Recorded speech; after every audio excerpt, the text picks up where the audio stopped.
Assalamualaikum warahmatullahi wabarakatuh. Perkenalkan, nama saya Intan Nur Fatma dengan NPM 2214033. Tujuan saya membuat video ini adalah untuk memenuhi tugas mata kuliah perencanaan pembelajaran yang diberikan oleh Bapak Tanzil.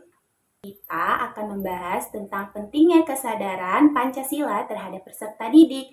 Nah, di Indonesia sendiri, Pancasila sudah ditetapkan sebagai pedoman hidup di masyarakat karena dalam Pancasila sudah terdapat 5 sila. Kenapa sih Pancasila dijadiin pedoman?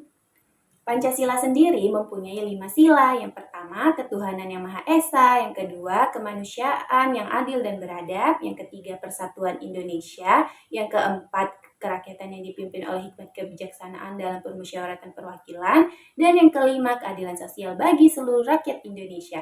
Kelima sila tersebut benar-benar sudah mencangkup seluruh aspek yang harus ada di dalam masyarakat yang menjemuk seperti Indonesia. Itu mengapa Pancasila dijadikan sebagai pedoman. Nah, norma yang berlaku di Indonesia terbagi menjadi 4. Yang pertama, norma agama. Yang kedua, norma kesusilaan. Yang ketiga, norma hukum. Dan yang keempat, norma kesopanan. Apa sih hubungannya? Kira-kira apa ya hubungannya dengan Pancasila?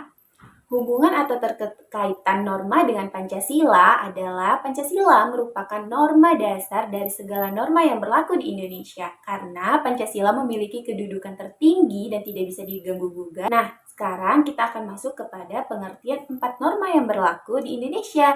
Yang pertama yaitu norma agama. Agama adalah norma yang bersumber dari kitab suci yang berisi tentang perintah, larangan, atau anjuran dari Tuhan Yang Maha Esa.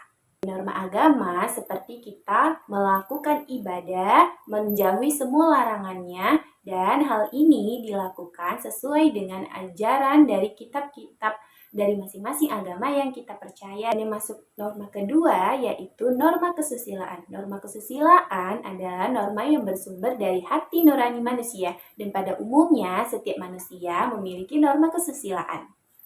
Contoh dari norma kesusilaan adalah tidak berbuat rasis dan saling menghormati. Norma yang ketiga adalah norma kesopanan. Norma kesopanan bersumber dari kebiasaan atau tata cara hidup masyarakat di sekitarnya. Nah, contoh norma kesopanan adalah yang setiap pagi tentunya pasti pada kalian lakukan sebagai murid, sebagai anak. Nah, jadi sebelum berangkat sekolah tentunya pasti kalian akan salimkan kepada orang tua maupun ibu ataupun ayah. Begitu juga setelah sampai di sekolah, kalian menyapa guru, bersalaman dengan guru. Itu merupakan contoh dari norma kesopanan. Terakhir yaitu norma hukum. Norma hukum adalah seperangkat aturan yang mengikat masyarakat yang bersumber dari perundang-undangan yang telah diatur oleh pemerintah dan norma hukum ini akan diberikan sanksi yang tegas jika kita langgar.